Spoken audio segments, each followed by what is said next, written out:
Okay, so hello everyone. I'm Anthony Ballas. Welcome to De facto episode 12. And today I am very pleased to introduce cultural critic, social theorist, philosopher, and translator Alberto Toscano to the podcast. Alberto, welcome to De facto. Thank you for joining me this morning. It's an Thank you honor for to having have. me. Oh, well, thank you. It's an honor to have you on, truly, and it's great to finally meet you face to face. So I just want to say a couple things briefly about you and your work for listeners and viewers who may not be as familiar. Alberto teaches at the School of Communications, Simon Fraser University, and co-directs the Center for Philosophy and Critical Theory at Goldsmiths University of London. He is the author of Fanaticism on the Uses of an Idea from 2010, reissued in 2017, Cartographies of the Absolute from 2015, La Abstracción Real, Filosofía Estética y Capital from 2021, and Terms of Disorder, Keywords for an Interregnum from 2023. He's the co-editor of the three-volume The Sage Handbook of Marxism, Ruth Wilson Gilmore's Abolition Geography from 2022, and Georges Bataille's Critical Essays with Benjamin Noyes from 2023. He's also a member of the editorial board of the Journal of Historical Materialism, Research in Critical Marxist Theory, and the series editor of Siegel Essays and the Italian list for Siegel Books. He has also translated the work of the recently passed Antonio Negri, Alain Badiou, Franco Fortini, and Furio Gessi. Great. Alberto, welcome again, and can't wait to talk to you about your new book, Late Fascism, which is what we're going to cover today. This is Late Fascism, Race, Capitalism, and the Politics of Crisis, which was issued by Verso in late 2023. So let me just say, Alberto, that I really enjoyed this book quite a bit. I found it lucid, extremely well researched, extremely well argued, and I really think that it offers an honest and ultimately a very convincing attempt at reframing this question of fascism for our present era, and but while also re-examining the past and fascisms of yesterday and so on. So you do something quite interesting in this book that I'm very excited to talk to you about. My first question for you: would you mind just giving our listeners and viewers an overview of what you consider to be the threat of fascism today? Although it may be obvious for some, would you mind just explaining what spurred you to write on the question of fascism in the 21st century? I suppose the first spur was maybe more at the level of the debate or the discourse around fascism, rather than necessarily the increasing prominence of reactionary and far-right politics. Of course, I was as concerned as anyone on the left about that, also very much as a global phenomenon. Mhm. But in terms of my own field of research, such as it is, or my own theoretical inclinations, rather than my political instincts, let's say, it's not something I initially felt was my area of work, right? I'm not a historian, and I'm not really a political scientist engaging in, comparative fascist studies or comparative studies of authoritarianism. What I was really struck by, and this, of course, like for so many other people, intensified and crystallized around 2016 for the rather all too obvious reasons, was the surge of discussion and debate around this term. And what I found in light of my own reading in philosophy and critical theory, as well as, of course, politics and history and the like, to be an extremely impoverished, limited, and I think also in many ways politically damaging way of approaching the question of fascism.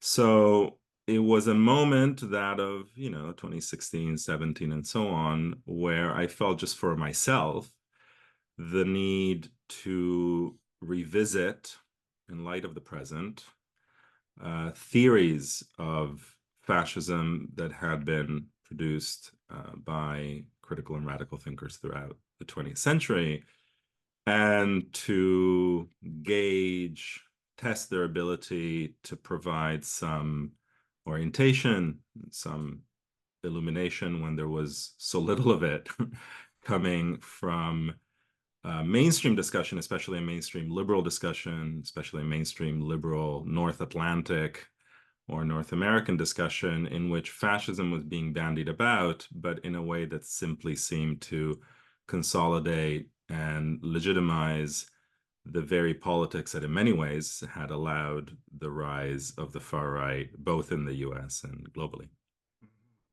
It's a very interesting approach, I think. And you kind of made reference to, maybe we might call it a methodological lacking in the popular appraisals of the problem of fascism. And you use the term in your book, the specter of analogy, as a sort of principal temptation, as you put it, that proliferates today when we're diagnosing and theorizing the problem of fascism. And you take the analogy of fascism as your critical target throughout the book. Can you talk a little bit about this analogy and what you perceive to be its limitations and some of these consequences that you just mentioned? Yes, so of course I didn't mean my polemic or critique to indict analogical thinking per se, or Right, right. analogical thinking in the domain of history and politics as such. There's, very compelling arguments for its inevitability, its ubiquity. Very recently, I was struck by the essay written by Masha Gessen around Gaza and the analogy of the ghetto, leading, of course, to all sorts of controversies in Germany, where they argued for the importance, for political reasons, right, of carefully gauged historical comparisons. Now, what I meant in terms of the specter of analogy was the way that discussion of fascism, especially in our own moment, seemed to very quickly devolve into debates about whether we could engage in kind of almost one-to-one comparisons between a particular leader or figure or movement or moment and a streamlined, airbrushed, selective version of what we understand to have been the fascism of the European interwar period. And that was the initial spur, in a way, for engaging in the project, was what I felt to be the trap of debates that took the form, is X like Hitler? Are we in Weimar? That sort of Yeah. debate, right? Just to be a little bit reductive and perhaps a little bit dismissive. And so I understand that instinct. It's an entirely legitimate instinct, or a kind of initial search for orientation, for a kind of compass through which to make one's way through the present. But I think very quickly it devolved into a very fruitless and very repetitious pursuit, generative of many articles and books, but not necessarily of so much light. And this was a problem for me increasingly. So initially it was more about thinking about the differences and the singularities of the present, wanting to maintain the question and the problem of fascism as at least part of our horizon, but not wanting to make an argument for some pure repetition or resurgence and so on. And then increasingly, I also felt, and again, with all my limitations as a critical theorist rather than historian, but I also felt that this really did a disservice to the historiography of fascisms and of Nazism as well, because what the present was being analogized with or disanalogized with was often a somewhat cartoonish or somewhat schematic, to be a bit more generous, understanding of fascism, and even more so an understanding of fascism that seemed to be very much shaped, overdetermined by the debates around fascism of a kind of Cold War liberal form, right? So debates in which fascism was presented as a variety of totalitarianism and therefore having to do with the monolithic domination of the state, the abrogation of all freedoms, and by default, the opposite of fascism was always liberalism, right? So, of course, one of my bugbears, but this is just me paying my dues to 100 years of leftist, anti-fascist, but also anti-liberal in a sense critique, was to actually think about the articulations, the continuities, the historical relationships, right, between Right. actually existing liberalism and fascism, but as well also a whole gamut of authoritarianisms and forms of Hmm. reaction. And you get into that in, I think, chapter 3 with fascist freedom, the relationship between fascism and liberalism, which I want to talk to you about in a couple questions from now. But in order to remedy this sort of static schematic, to put it charitably, as you put it, having to do with the analogy of fascism or the analogizing of fascism, you deploy or you employ a term longue durée to kind of describe a different sort of vantage. And I wonder if you could talk about a little bit about the deployment of this term, which I see coming up in other works recently as well. I'm thinking of Charisse Burden-Stelli's work on the Red Scare, Black Scare longue durée, this more capacious understanding of these historical and political relationships that you're describing. And then, so longue durée, and then what do you mean exactly by late fascism? What is late about the fascism of the contemporary? So let me try to answer the first one. The one of the greatest contributions to my mind of what some decades back Cedric Robinson identified as Black radical theories of fascism, I think is precisely that attention to not just the seeds, but the potentials and preformations, anticipations of what, and historical roots of what then comes to be understood, but also comes to understand itself, of course, and name itself as fascism in the 20s and 30s in a much longer history of colonial and racial capitalism. And to my mind, and that's really the focus of the second chapter of the book, and there's a whole galaxy of thinkers who've in different ways have contributed to this understanding that the fascist fix to capitalist crises, but also the ideologies and subjectivities and methods, violence of fascism have deep tendrils going into the histories of colonialism, imperialism, settler colonialism, imperialism, white supremacy, and so on. Often very distinct histories, right? But that nevertheless come to cohere or to be kind of amalgamated in the 20s and 30s. And of course, people have engaged in studies both of the influence of the legal thinking of US settler colonialism and racial domination on Nazi Germany, the role of the figure of the frontier on fascism, and of course, the whole absolutely central role that the history of imperialism and of inter-imperial rivalry, right, plays Mm. in that emergence.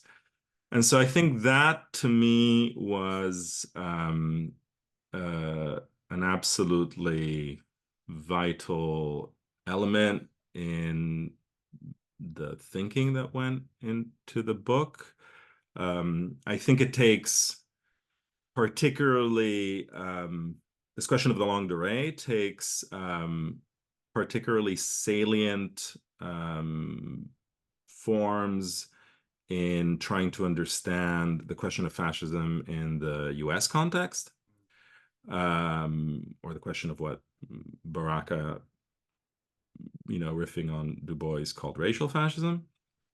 But it also is, of course, part of the study of other far right and fascist formations.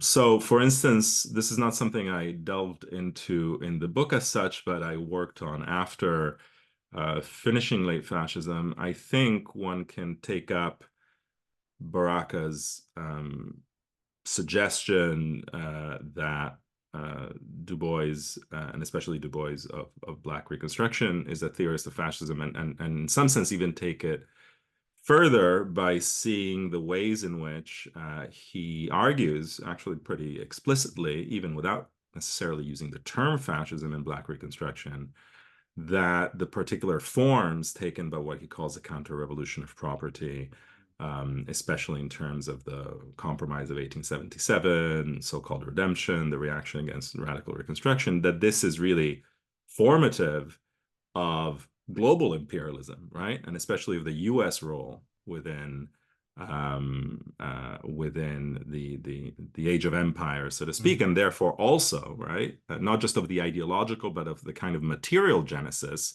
of the world within which these late imperial and late colonial powers like Italy and Germany will be the scenarios, will provide the domains, right, for the emergence of fascism as Right. a self-aware and explicit political project and ideology, right? Mm-hmm. Oh, very interesting. Yeah, thank you for that.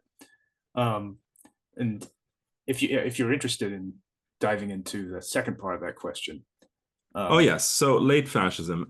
So the first reason, I suppose, to use that term was the sense, and this was very much around the 2016 election, and but also thinking of other phenomena of reaction around that period, the sense that the forms of far-right agitation and discourse and authoritarianism that were emerging across the globe, so not just in the United States, in Europe, in India, Latin America, um, and so on, were not comparable, analogizable with the political economic, shall we say, functions of fascism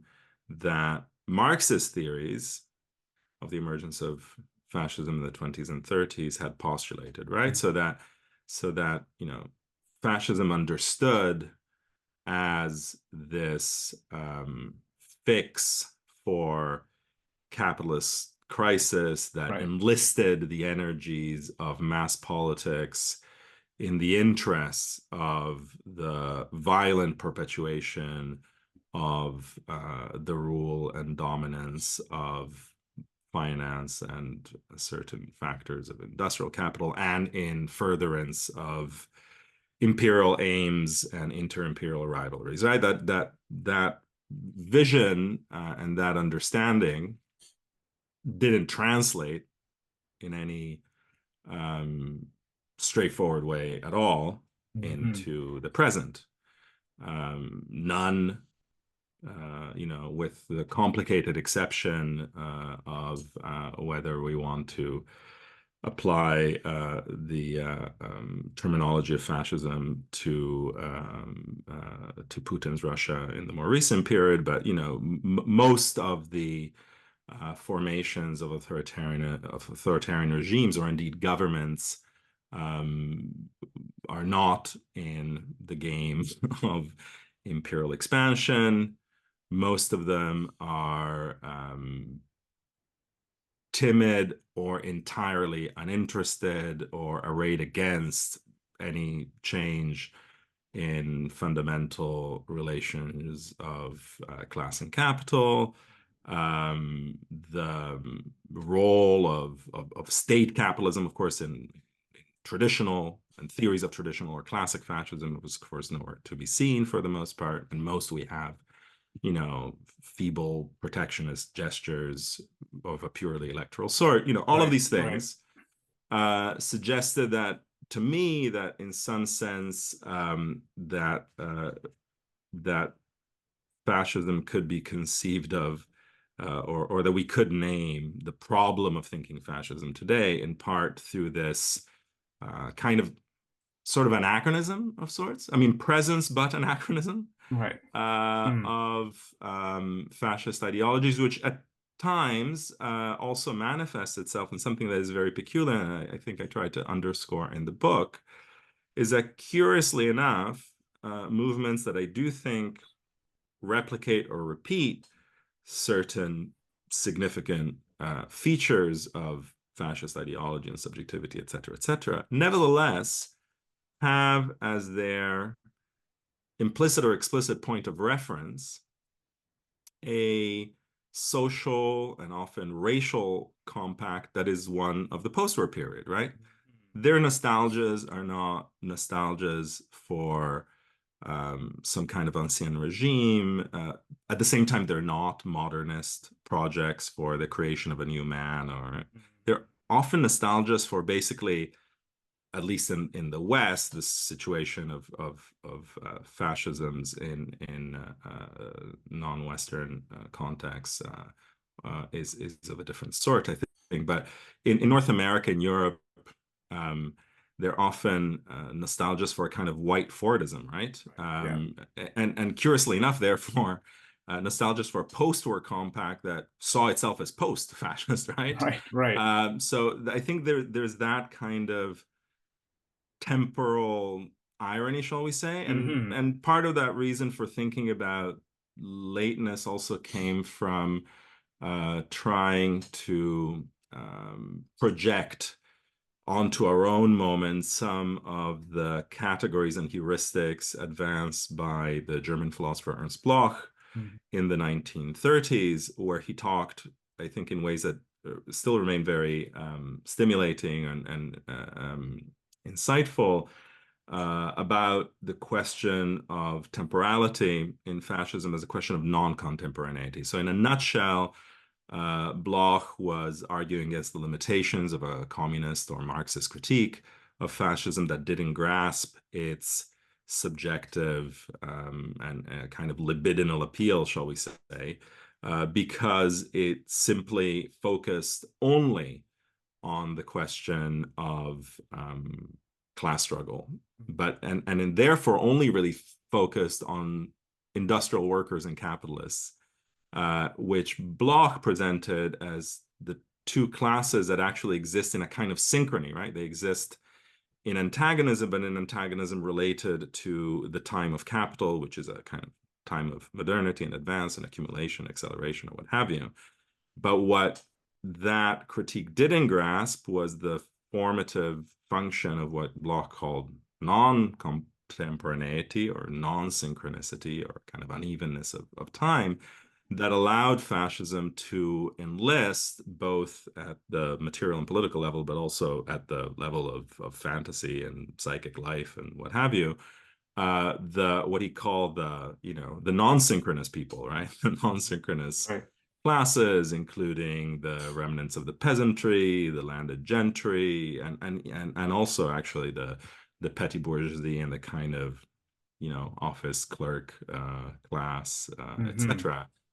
who was not disciplined by the time of the factory necessarily, or the time of accumulation, and therefore lived in a very different kind of psychic space that allowed that synthesis, right, of archaism and futurism, of conservatism and revolution, which was distinctive of interwar fascism, right? And so the curious thing, I thought, taking that theory and thinking, well, to what extent does this shed some light on the present, was that the contemporary movements of the far right, certainly in Europe and North America, I think in Latin America in a different way also, had this nostalgia, militant nostalgia, right, for a kind of racial and social order that was almost like an order, like it's a kind of nostalgia for modernization, for modernity, right? And you see this even in the kind of grotesque pageantry of it, right? So to me, the kind of allegory, like the sordid allegory of this was,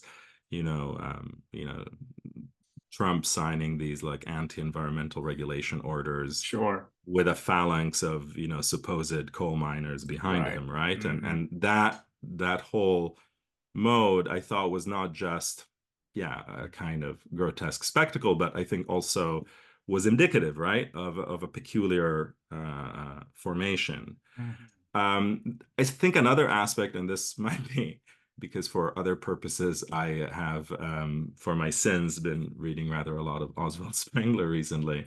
But the other aspect of that lateness, which I think I maybe didn't foreground enough, though I think it comes through a little bit maybe in the chapter on Furio Jesi, who was, of course, a very incisive critical reader of Spengler, is lateness as indicating the veritable obsession of fascism with questions of decline, Right. questions of decay, Mm-hmm.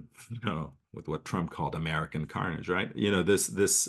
And which, of course, dominate and oversee the whole vision of return, Renaissance, revanchism, and so on and so forth, right? That kind of pairing, the combination of, in a sense, a kind of deep historical pessimism, right? Yeah. Of I think you the call it pessimism and activism, this strange Yeah, pairing. Mm-hmm. yeah, and I think that's very present, right, in the intellectual milieu out of which fascism in Italy emerged.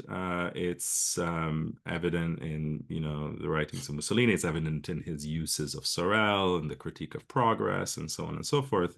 But I think it's also very present in different mutations today, in terms both of the force that all of these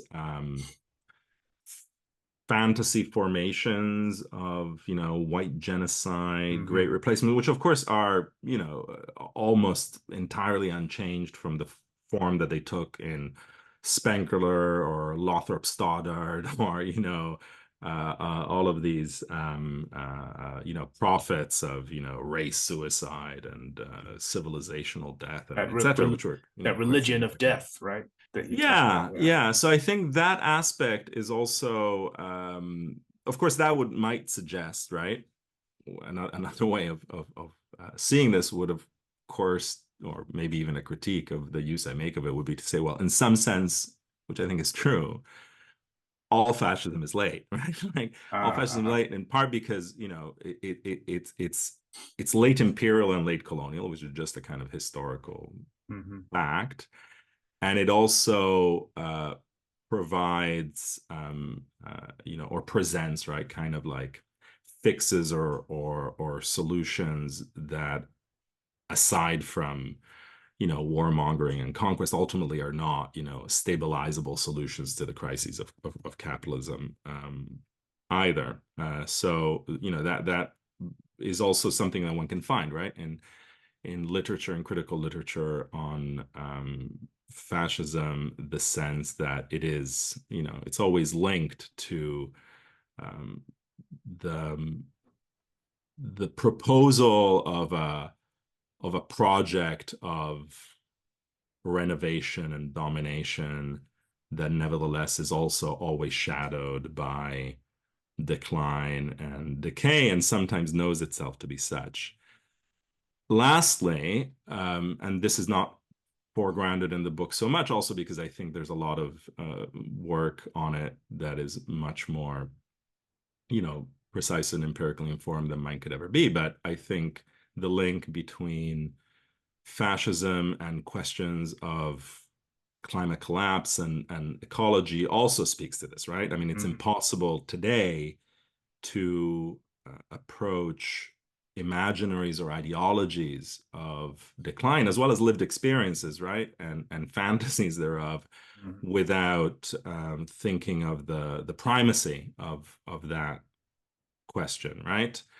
And I think that also determines, as is shown very clearly in the work of Andreas Malm, the Zekin Collective, and in other works as well, that, for instance, the way in which the question of immigration and of the racist politics of immigration has been, turbocharged by the horizon of climate emergency and collapse, both in terms of the presence of climate, forced climate migration and refugees, which is already, of course, a massive phenomenon, but also, right, in the apocalyptic declinist imaginary that is so formative, right, for especially the European and North American far right. I mean, speaking of these like gruesome allegorical moments, I mean, I did think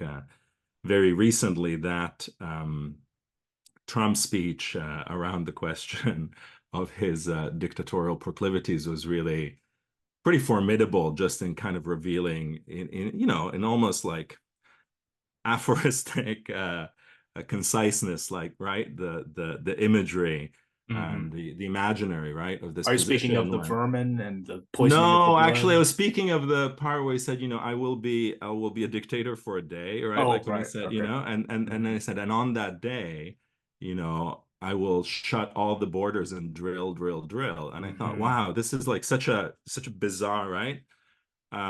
Synthesis of, on the one hand, this kind of productivist, but already basically kind of like nihilist relationship to extractivism and ecology, but then linked to, of course, the border, right? So the fantasy of of extraction, almost for extraction's sake, in the purely isolated and therefore in some sense kind of purified territory of the ethno-nation state was fairly striking, I thought, as a because also it didn't seem like a project, right? Like shutting the borders and drilling, it doesn't seem, it's not a modernist, it's not the production of the new man. It's a very weird sort of formation, but that I think is kind of shadowed, right, by almost a lived sense that the kind of lived sense of like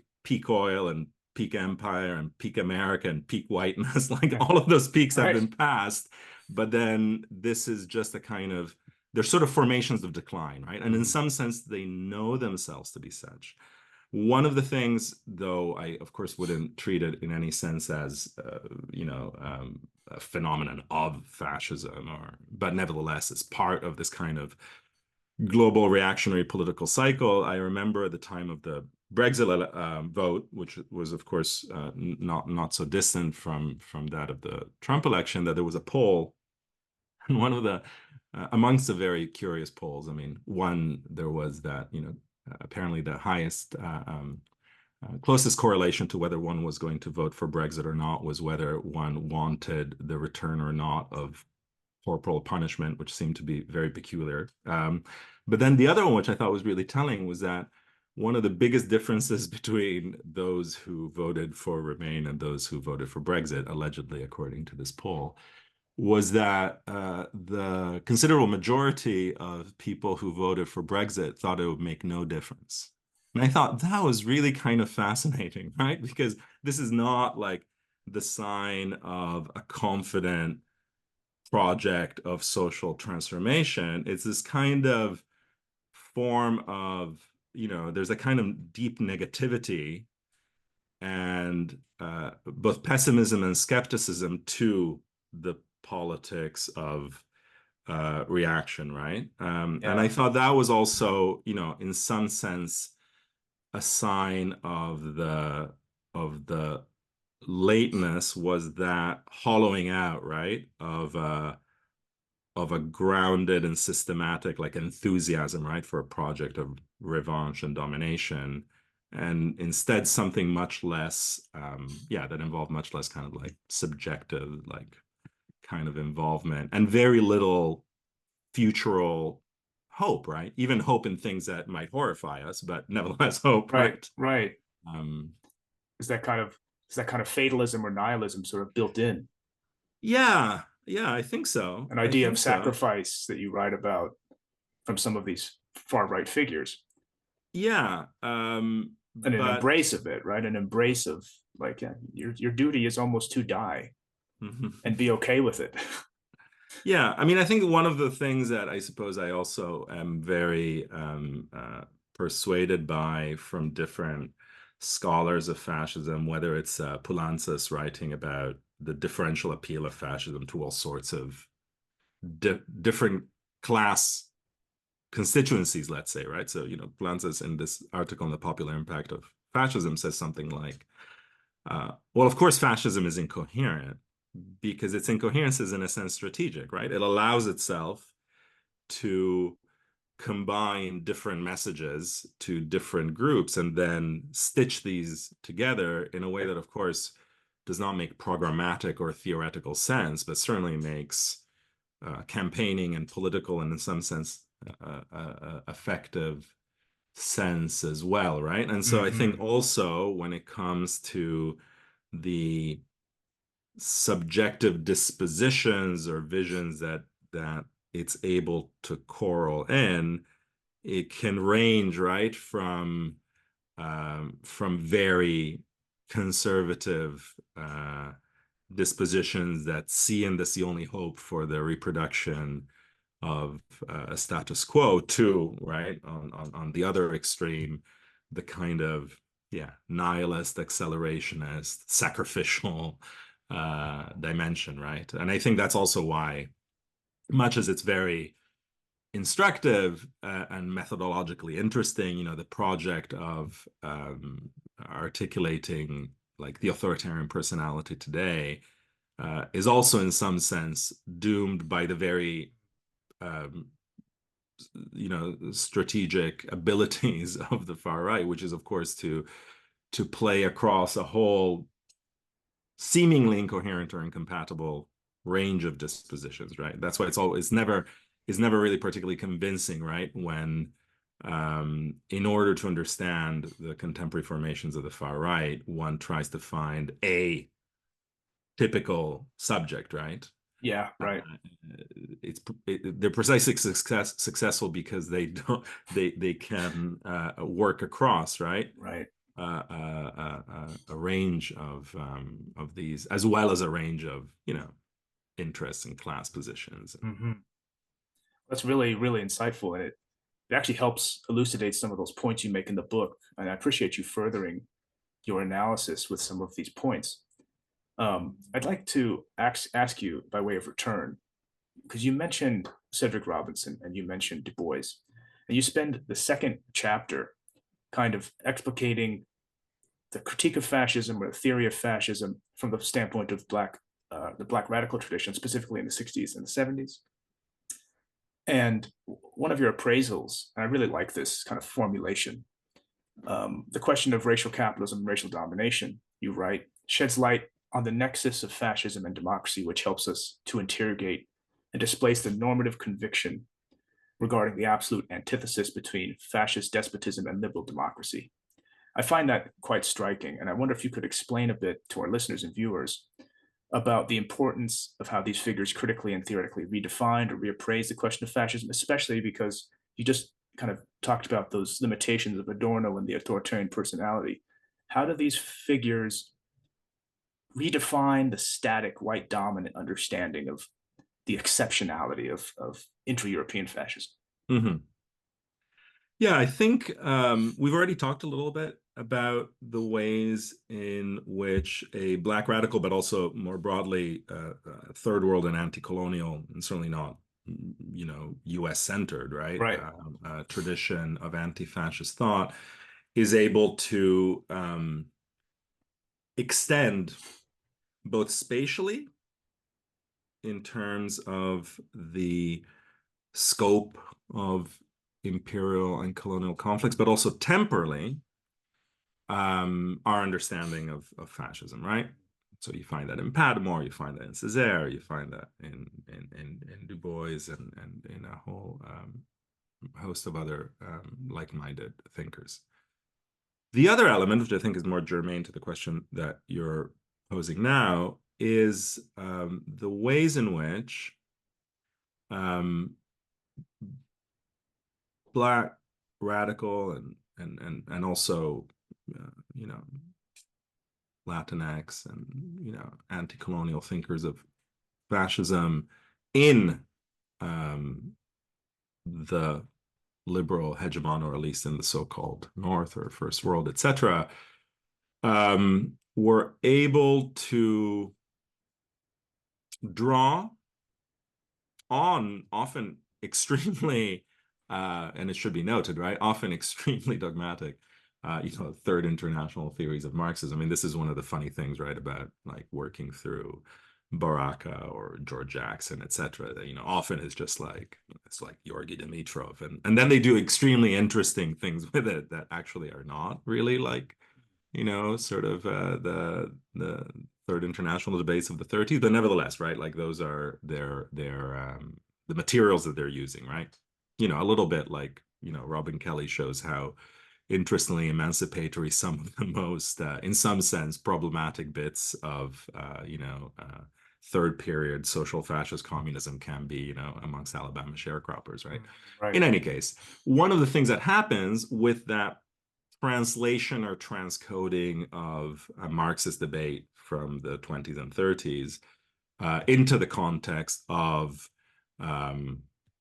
COINTELPRO, incarceration of Black liberation activists and militants, the war in Vietnam, and Nixon's Law and Order, and so on and so forth, is the sense that fascism, and this is something that a number of commentators, Dylan Rodriguez, Christopher Viles, Bill Mullen, and others have really pointed to, that fascism can be understood in terms of a kind of differential experience or kind of differential positionality, right? That actually, especially within settler colonial societies structured through histories of racial dominance, you have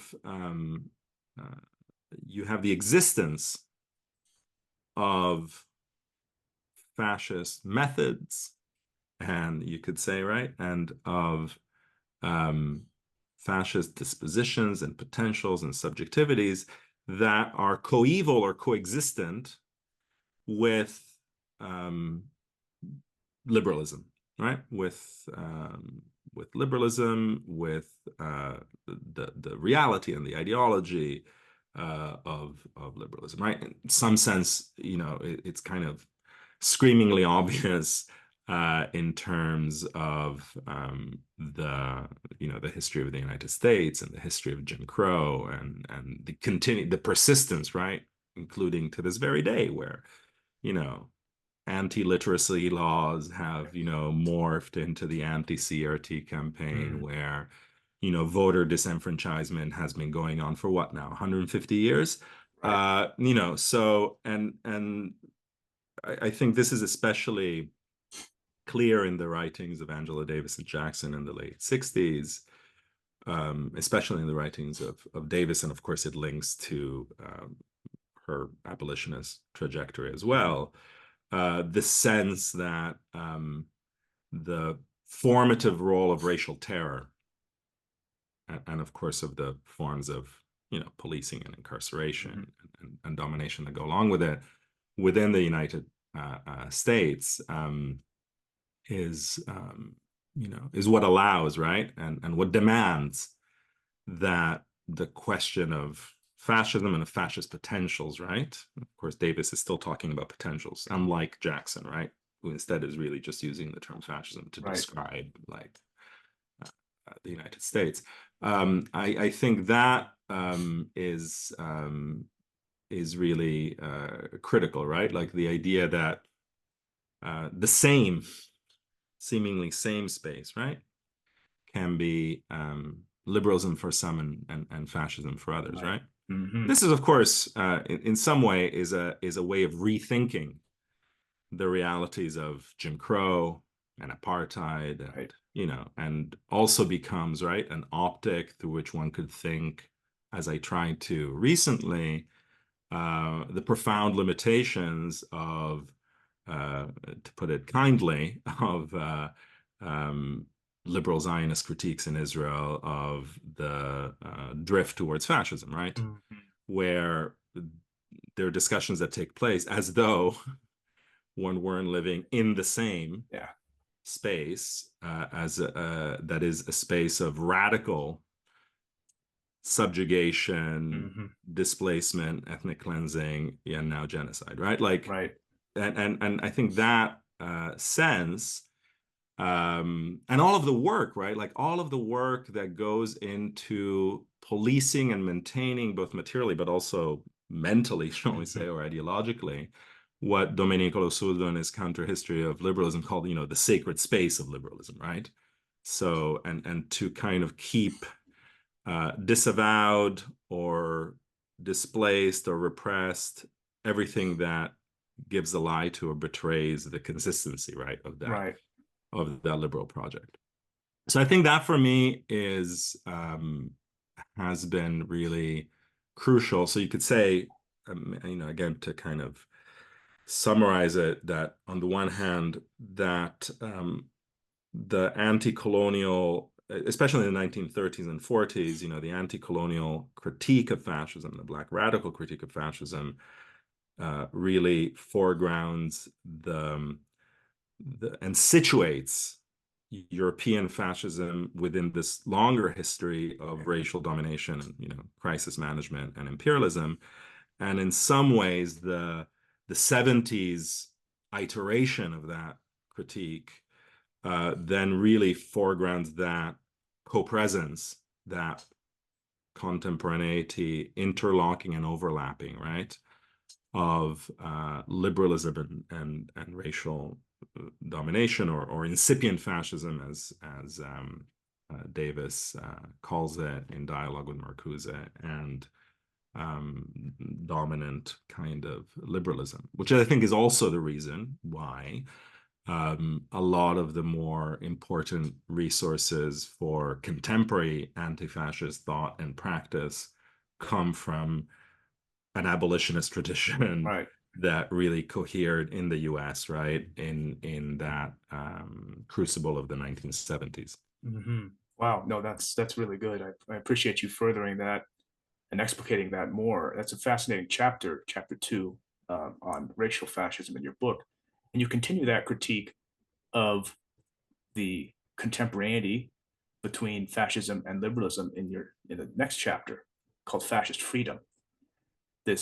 Your analysis of this intersection between the state, liberalism, private capital, and so on, and these fascist potentials.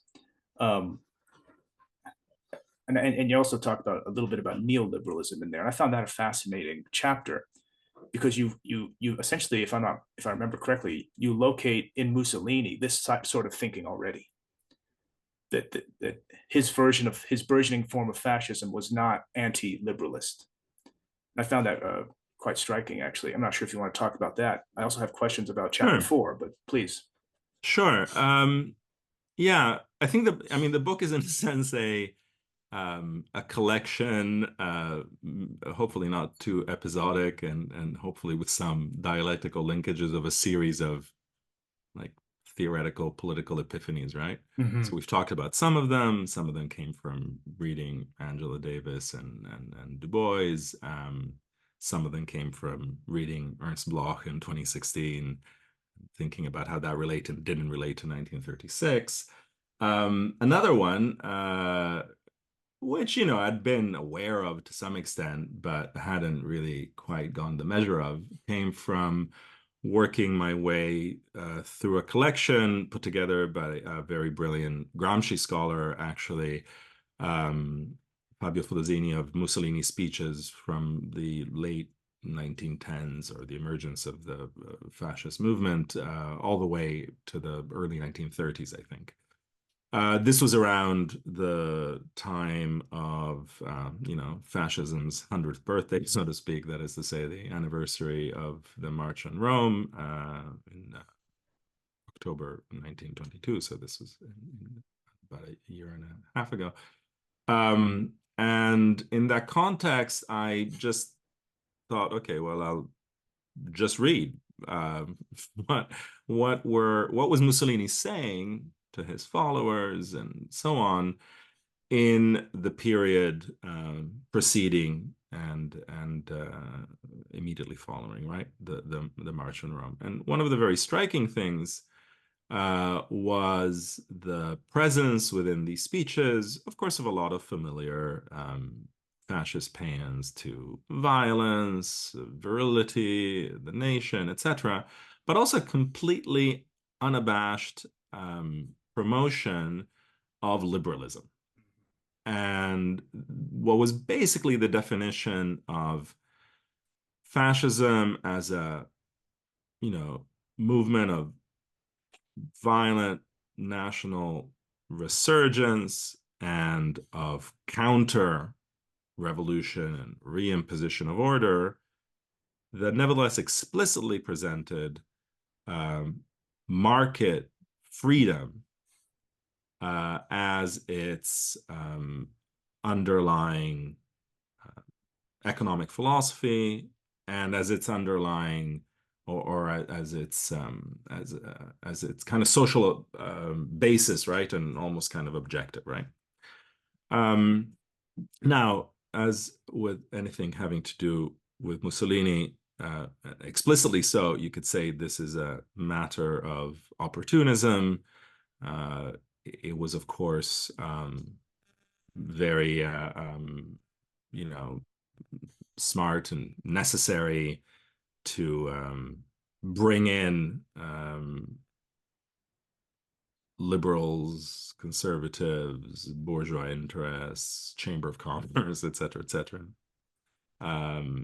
Einaudi, who then would come to be a member of the Mont Pelerin Society, or I think a president of the Mont Pelerin Society, greeted Mussolini's arrival. There's a fascinating book recently published by Clara Mattei called The Capital Order, about all of the synergies and parallels between the response, the so-called austerity response to economic turmoil and crisis in Britain and Italy, and the ways in which a lot of liberal economists rallied to fascism, certainly in the early 20s, right? Hmm. And so that idea, which I think I summarized as, you know, the mobilization of public violence for private capital, or something Right. along those lines. Yep, that's it. I think in many ways is,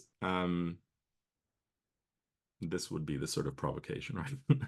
Is much more defining of if we wanted a sort of fascist minimum, then it might be interesting to see it in this inaugural moment, right? And perhaps even to hypothesize that the morphing of fascism into a project that could be misrecognized as that of a quasi-socialist planned economy, which is even how Du Bois misrecognizes Nazi Germany in the 30s, right? That part of the reason for that was, of course, the, you know, predicament that these were movements that had to deal with what had been a massive, or comparatively or historically unprecedented organization of an industrial working class, mass parties on the left, and that even as it strove to dismantle, disorganize, fragment, and destroy all of that working class movement and organization and life, nevertheless, it also had to enlist and incorporate it, right?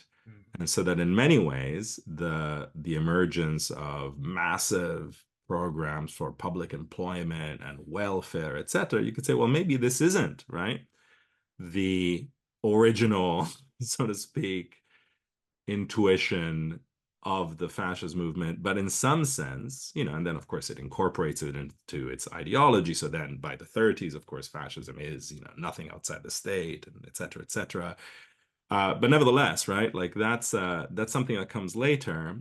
And I think it would be misleading, right, to say that Mussolini's some kind of statist that, for a while, it compromises with liberalism. I think that is a false way of seeing things, and I think that's particularly striking because when we move to that conjuncture where there's a debate about the new fascism, which is of course in the wake of the kind of counter-revolution against the partial revolutions of the global 60s, and of course in the ambit of the emergence and then consolidation of what we've come to call neoliberalism. So this is the kind of moment, right, when across the world, people are talking about the new fascism and trying to think what this might mean. The curious thing about it is, of course, that what they come to describe, especially in the context of Latin America, actually, is very resonant, not with the Italian fascism of the 30s and certainly not with Nazism, but very much with fascism as conceived at the time of the March on Rome, right? So when, for instance, the American economist Paul Samuelson comes to write about fascism in the reeditions of his, famous textbook on economics, first published in 48, but, published all the way to 1980. And he talks about Chile, right? And he talks about, the consolidation of market fascism. Well, the curious thing is, of course, if we read Mussolini in the 20s, that's the only fascism there is, right? Right, right. Well, that's partly what it's for, right? Like it's a particular way of synthesizing national and imperial domination, and of course all of these ideas of virility and violence, etc., with market competition, right? And so and that again is something that one encounters in the Latin American Marxist and dependency theory debates about fascism in the 70s as well. They say, oh, well, they're trying to theorize these forms of anti-democratic authoritarian violence arrayed against revolutionary forces, but also against the workers' movement and indigenous people and women's movements, etc. But they're also recognizing, of course, that these are not trying to mobilize masses and enlist them into party forms, nor are they trying to generate corporativist economies, right? There are many ways engaging in, ruling class violence to perpetuate capital accumulation in this uneven world order. So, some of them talk about, dependent fascisms or military fascisms, etc. But again, those bear a lot of resonances to me with that conception, right, of that Mussolini puts forward in the early 20s. And that's one of the curious ironies as well, I think, in general, and I don't know how explicit I make it in the book, but that what is very odd, I think, maybe this is some kind of Italian perspective, but what is very odd about some of the debate and the analogical debate about fascism also in the US in the present is that everybody seems to be obsessed with analogies to Nazism, right? Right, right, yes. even though, ironically, like in the 1920s and 30s, there were a lot of people, including some fascists, right, who were like, well, Nazism and fascism is like this other thing, right? So, but then now, oddly, that has come to be, of course, because of the overwhelming nature of its violence and, Yeah. and destruction, and the abjection of its ideology and practices, has Hmm. come to be this kind of standard, right, or comparator for these ideologies. But I think that that is also a problem, right? That in many ways, and that's also why somehow then fascism gets necessarily identified with, like, inordinate levels of violence, or the most extreme Right. racial ideologies, etc. But I think that's, again, that's not a particularly helpful. And there's also a virtue, right, in Hmm. instead thinking more of that moment of the 20s, which doesn't have any straightforward, like, teleological, um, it doesn't necessarily need to lead to World War II in some sort of preset way, right? And to think of that moment, and then actually, I think if we think of that moment, then in some way, I might even correct my polemic against historical analogies. You could say, well, actually, if that was the debate, with, I see. comparisons to Italy in 1922-25, incidentally, a period when Gramsci gets elected to parliament when Mussolini's already ruling, right? Like, so we're talking about a very a kind of very different scenario that's not that of, like, the totalitarian corporatist Moloch state. Then I think there's a lot more that we can think through, especially in terms of the relationship between uh, social violence and, as well as, ideology and capitalist crises, and the kind of, right, alliances and blocks that form around this. That's where things, I think, are perhaps more instructive, and where instead I think our discussion gets diverted into rather, more sterile territory, is when we think of when we freeze kind of like fascism into this schematic mode of either fascism in power or fascism in war, as we know them from the 30s and 40s, and Right. then and then engage in, these I think, fairly futile exercises of, like, how much like Hitler is Trump, Mm. that sort of thing, which I think Exactly. is also missing that sense, which I drew from Angela Davis in the book, of fascism as a process, or Right. following some of the Hmm. members of the Frankfurt School of Fascism as a potential, which displaces the attention, right, to social dynamics and structures and periods, right, rather than to a figure, Yeah. or even a party, right, which I think Hmm. is potentially quite misleading. And so that's the irony, right? Like that, in some sense, a lot of what is again becoming, unsurprisingly, in terms of, the electoral calendar, Right. a new, I'm sure you could follow it in a kind of distant reading, right? Like Yeah. now the LexisNexis, Yes. quantitative Hmm. measurement of fascism talk is probably again going through the roof, but not, you know, maybe not just not leading to new insights, but maybe even occluding them through the sheer Right. proliferation of this talk. And again, um, this sense of uh, electoral urgency, which then engages in these at least implicit or explicit analogies, like we need a new popular front, or what have you, right? Um, of course, wasn't that successful the first time around, if we're going to be a bit bleak about it. So, I just think like that, it has, I think these, I get to these questions through some, complex historical and theoretical material, et cetera, but it also has a very, there is its own urgency to these debates, because I do think the wrong framing, or that schematic approach is quite damaging, right? It's quite damaging Absolutely. because it mires us into this zombie Cold War common sense Hmm. that I think really like ravages the progressive left, not just in the United States. And it kind of centralizes this collapsing of, uh, of a fight between good versus evil, Hmm. rather than a fight, against the tide of liberalism.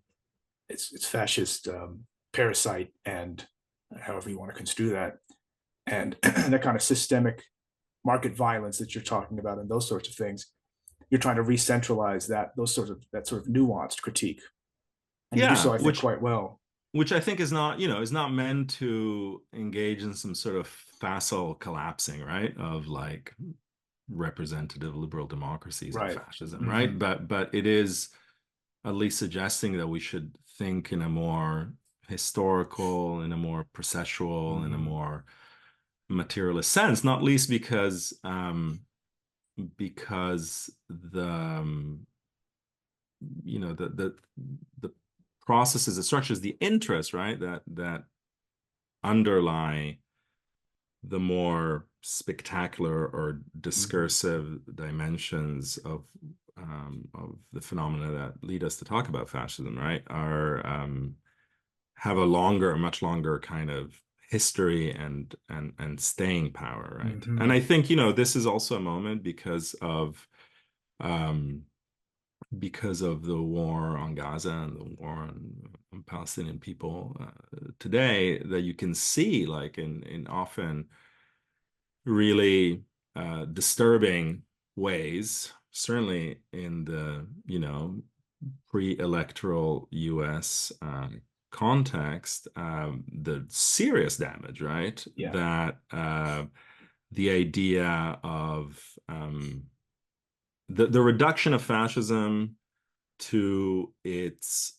discursive political manifestations rather than to any social relations Hmm. or dynamics. Um, the way that that then serves to elicit a certain sense of electoral urgency within the terms of, constitutional representative democracy, Hmm.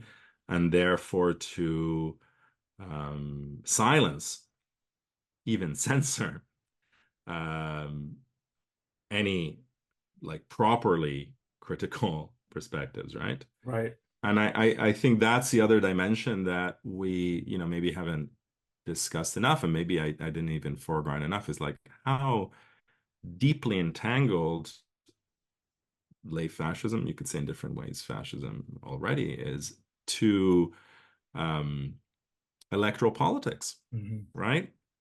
All of the so many of the phenomena that we talk about, I mean, especially when we're talking about these figures, right? These names, Right. Yeah. Bolsonaro, Orban, Modi, Hmm. etc., right? They are like entirely intra-electoral, intra-democratic, late capitalist phenomena, right?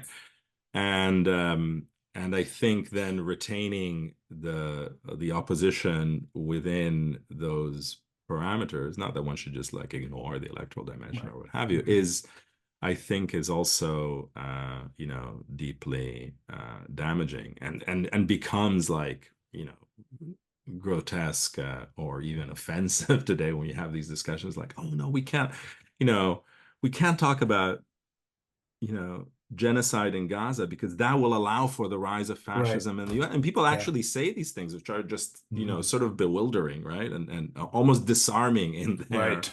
in the kind of collapse of political thought Hmm.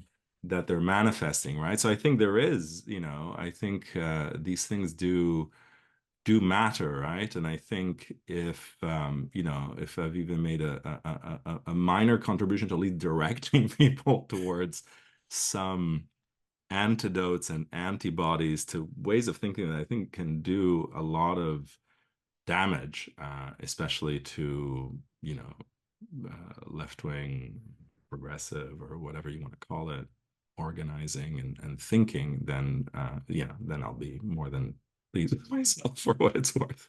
Well, I think you should be pleased because I think you do just that. And you do so, as I said earlier, lucidly and convincingly.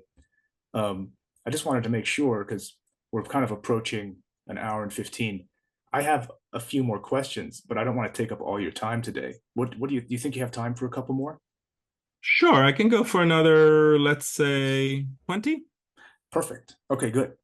Yeah. Actually, one of my questions has to do with you just mentioned the kind of progressive left, providing maybe some analysis and some sharpness and some acuity to our forms of analysis. Um, Let me actually find this here. I actually wanted to read a quote that's from Robin Marasco Hmm. from chapter 7 of your book. It's on page 148, 149, if listeners have a copy. Can we speak of the fascisation without speaking of sex? Will we be in any position to understand the fascism of our present and how it relates to fascism's past? Will we understand how online misogyny becomes a gateway drug to the far right? How the world of men's rights activists, pickup artists, MGTOW trolls, and quote involuntary celibates unquote overlaps with that of white supremacists, militiamen, and Proud Boys, or even how a relatively minor episode like hashtag Gamergate could be plausibly described one of the inaugural events of the Trump era. Will we recognize in the great replacement myth a bid for the control of women's sexuality, as well as racist and cultural panic? Even more to my point here, without seeing sex as an instrument of fascisation, can we make sense of the anti vaxxers, yoga moms, and wellness gurus who are part of the new right resurgence, how the QAnon conspiracy mobilizes women's fears for their children? So, this is a series of rhetorical questions that Marasco is asking, linking a lot of these trends together under a kind of banner of far right culture, online culture, even. Hmm. And my question is, although she's speaking here specifically of far right trends, and for good reason, obviously, um, I can't help but consider it made me think about Gerald Horne's diagnosis of left wing white nationalism Hmm. and how it persists today in various forms. And I can name some of those forms that prevail: anti wokeness, anti trans sentiment, certain forms of right opportunism, reverence, for instance, for the American Revolution, this thing called patriotic socialism, and even a so called MAGA communism. Hmm. I'm curious what your thoughts are on the kind of intersection between these trends Marasco is describing and the fact that we do see them arising on the left as well. Do you have any thoughts on these left wing fascist potentials, if we can call them those? Hmm.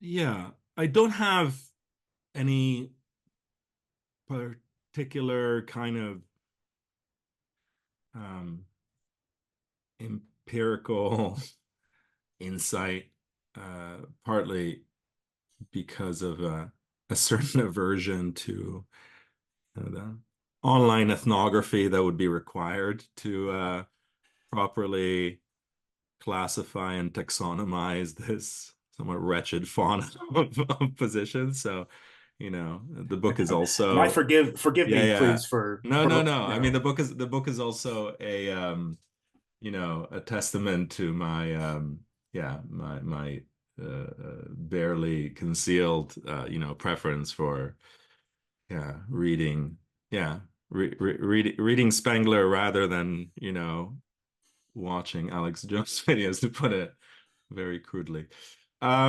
So two things, I suppose. One is what that I think quote from Robin Marasco really resonates with, um, is the capacity both at the discursive level and at the class level, but also in this case at the level of um,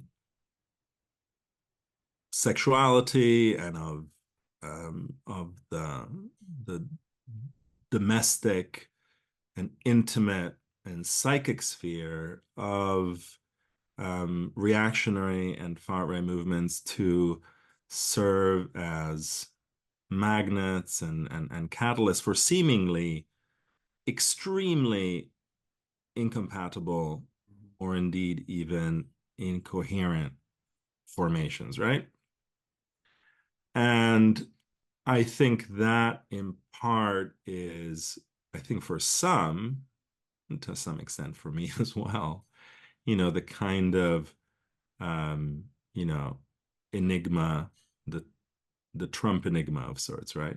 It's this capacity to serve as a kind of um, as a point of, you know, coordination of what seems to be non-coordinable, right? Like from the most regressive traditionalist Christianity to, the pickup artist and the yoga obsessive or what have you, right? Like, and these are also yeah, phenomena that in some sense are quite specifically US based or North American as well. But it does resonate um, with that kind of systematic or strategic incoherence that I was talking about. And in part, that works because of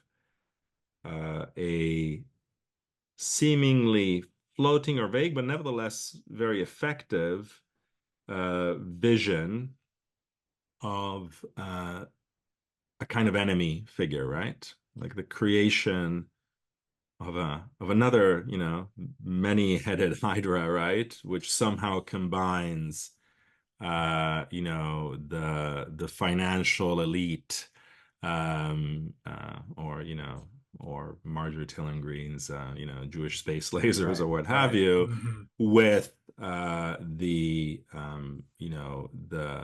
fear, the fear of a black planet, the fear of anti-racist mobilization, and then a whole set of of seemingly incoherent but nevertheless very synthesizable um, quotidian anti-statisms, right? Which is of course extremely powerful in the US case. Hmm. It doesn't necessarily track or map onto other contexts in the same way, right?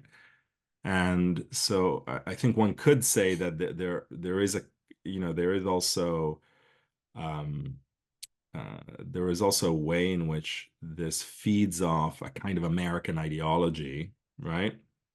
Which is broader Hmm. than anything that we could refer to as late fascism or neo-authoritarianism, and that you could see, right, even in the bizarre, spectacle of January 6th, right, which does not look like, a classic far right putsch Right.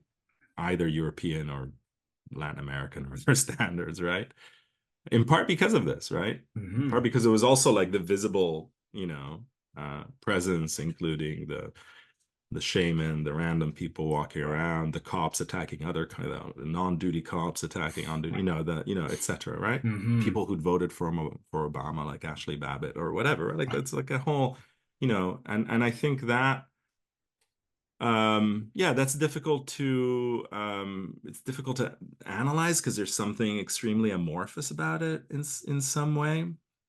And again, kind of goes back to what we were talking about before, right? Like you can't really reduce it or boil it down to anything like a personality, right? I mean, I guess the Adornian version of this would be like, some people don't have personalities anymore. like, or, fascist psychology is a symptom of the death of psychological life or what have you, right? Now, in terms of, I'd be interested to, and I'll definitely, try to instruct and inform myself further about Gerald Horne's take on the white left and its nationalism and nationalisms and patriotisms, right?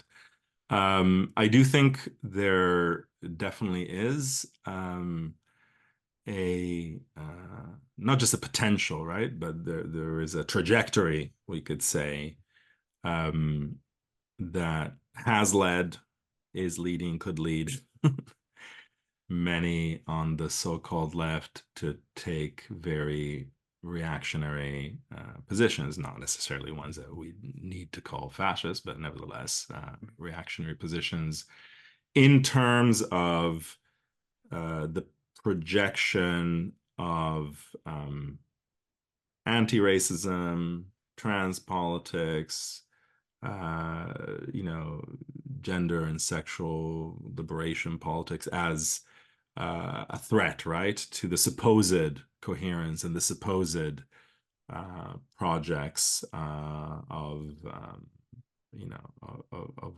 progressivism or of the left, right? So I think that's definitely something we've seen. It also, you know, replicates phenomena that we've already seen.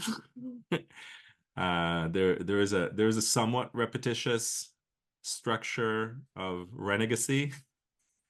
Um, uh, that you can see, you know, in the ex-communists of the 40s, the ex-68ers of the 70s, and in like now beneath farce and possibly not even worth talking about, you know, the dejected Bernie voter who's you know, now decided to subscribe to Compact Magazine or whatever, right? Like Right, that right. mode, right? Yes. So I think that's, you know, I don't think it's necessarily like a politically or even ideologically that consequential. Maybe I'm being hopeful as a Mhm. phenomenon, but I do think it's distinctive and instructive in its own way. And I guess it also has, you could say, at the subjective level, there is there's an affinity, right? Which we could say is this sense of, you know, I think it's a kind of, you know, Lacanian or psychoanalytic formulation, right? Like somebody's stolen your enjoyment, right? Like you're, Yes, yeah. you know, somebody else, right, has gone. If it weren't for these others, then your full Yeah. desire could be realized or enacted, right? Hmm. And I find the way that all of this has cohered under, or if not cohered, at least converged, right, around the obsession with you know, with wokeness or what have you, really really telling. Um, and I think it's yeah, I think it's a disturbing, you know, disturbing phenomenon because it's of course creating a kind of social and ideological block around extremely regressive politics. Now, what's curious about it, and I guess this is where, to go back to some of the arguments in the book, um, where I think the language which is so central to the discussion of fascism, of counter-revolution, has a problematic valence in the present because what we're witnessing, certainly in the US context, but I think this has a lot of global resonances, are forms of reaction that present things that are barely reformist as somehow Trojan horses of like the radical upending of, Yes. you know, so Obama's a Hmm. communist, you Right. know, DI is like a Black Panther plot, whatever, right? Like this, and I think that, I mean, aside from its grotesquerie, I think it's a really tricky phenomenon, right? Because what you're seeing is is a far right, but also very much a center in the US. You see this happening in universities, especially in the context of the really fierce battles around repressing pro-Palestine solidarity, et cetera. But you see this kind of convergence of positions that present and that relate to what radical critics had seen as forms of capture and domestication of liberatory and radical energies, right? Where diversity was a way of capturing and channeling Right. into administratively compatible and non-anti-neoliberal forms, Right. let's Right. say, Hmm. the campus activism and the radical critique of the 70s into the 80s, etc., where that now, right, is being presented as like a communist plot, right? So it's a Right. very, I think it's Right. also like Hmm.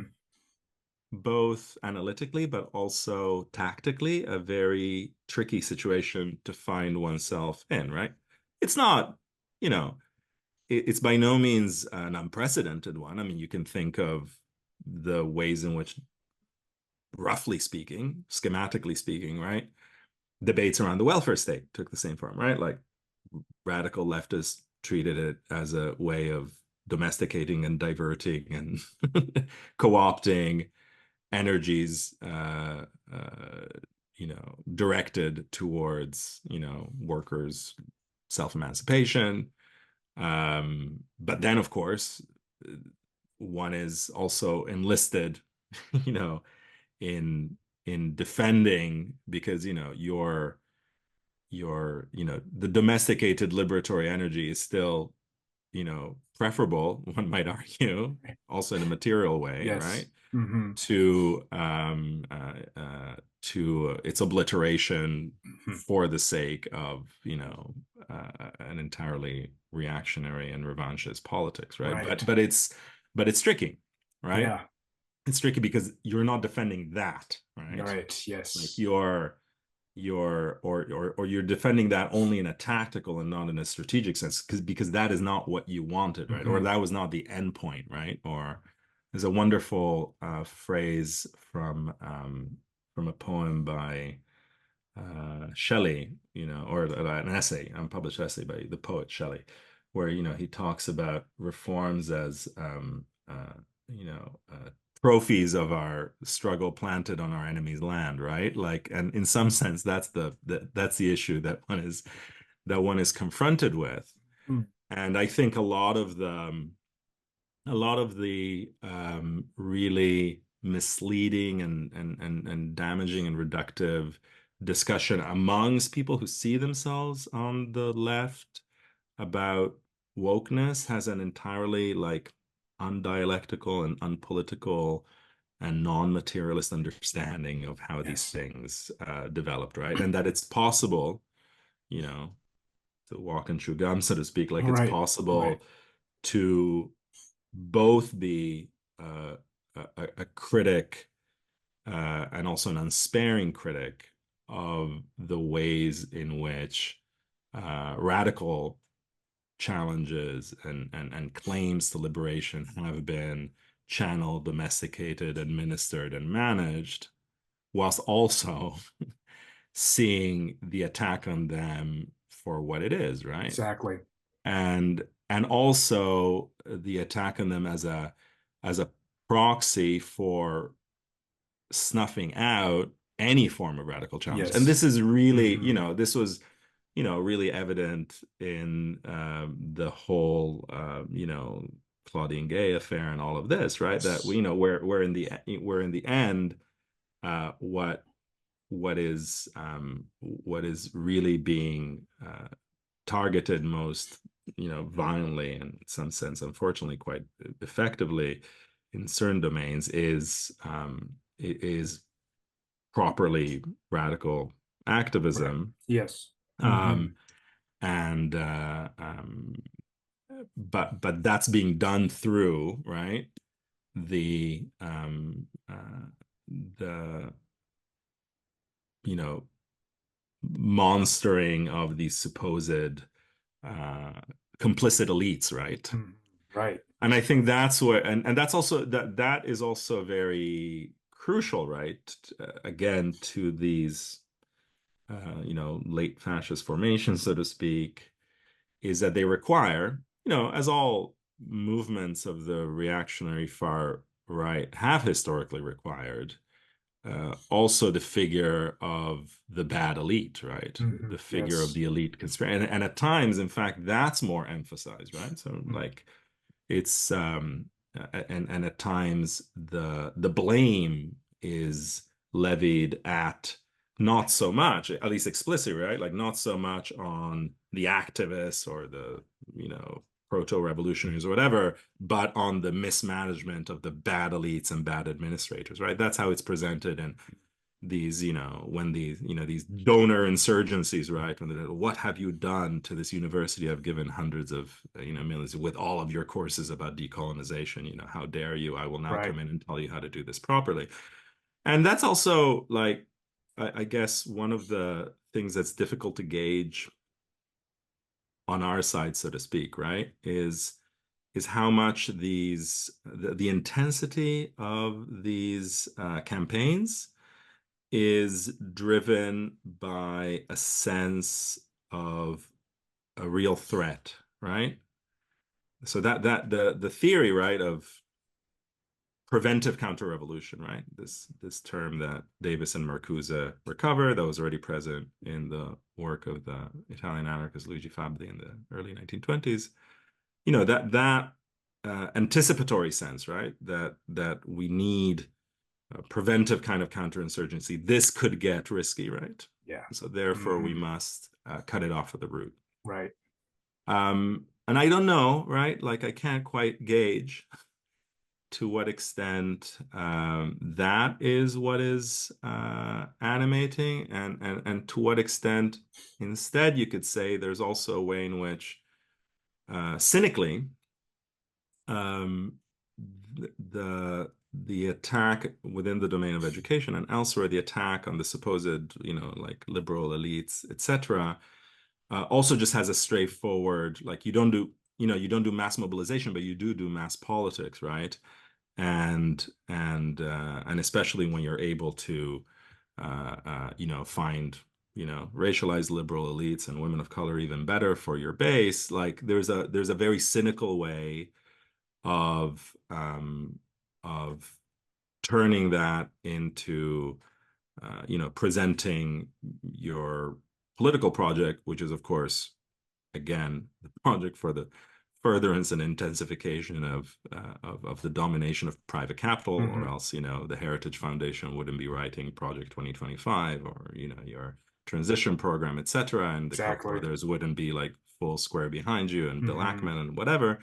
But presenting this right as a popular insurgency against elites, at least for electoral purposes, right? Yes. And so I think that also, is probably a very large factor in this, more so than necessarily, right? Like a fear of social insurgency Hmm. or of kind of revolutionary energies. Um, and you see this very, very crassly in these spectacles of, whatever, Ted Cruz saying, we are the party of the working class, all of this, which is, of course, entirely racially coded in many ways, and so on. But yeah, so I think that's if we want to analyze like this peculiar counter reformism that is much of the language and the practice of the far right, also in the context of the United States.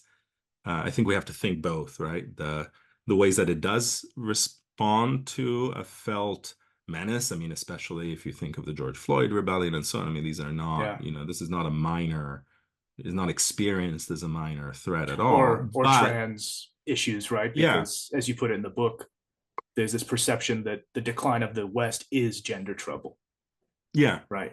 I like that formulation that yeah. this is in the minds of these sorts of reactionaries that, Yeah, and it right. and it has been for a long time, and this is a kind of recombinant version of it, and I think it allows the the projection or the mediation of this like planetary and also ecologically determined sense of decline to the bodily and the intimate. So it has that function, and then of course, um, the intensity of the obsession and the media circulation, right, which we can't gainsay its significance, right? These things also are forms of kind of advertisement for one's own Absolutely. political position.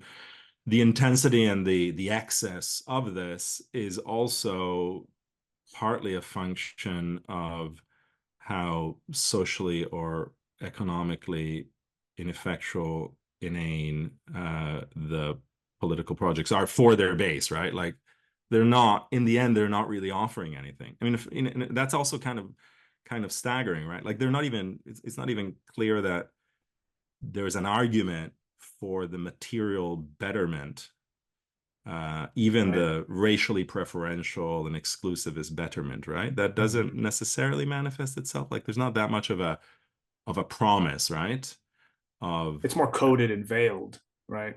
yeah, but it's also, it's also a different combination than in previous moments of reaction between, to paraphrase Du Bois, the material and the psychological wages, right?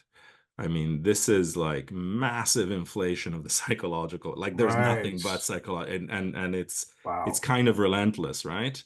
But at the same time, the material wages are Yes. barely a matter of discussion. And that is definitely not the case for, you know, classical or historic fascism, right? Right. Which, notwithstanding, of course, that it largely much worsened the situation of most workers, nevertheless, did certainly advertise itself, right? In terms of full Hmm. employment and, welfare and et cetera, right? So this is also a very different formation.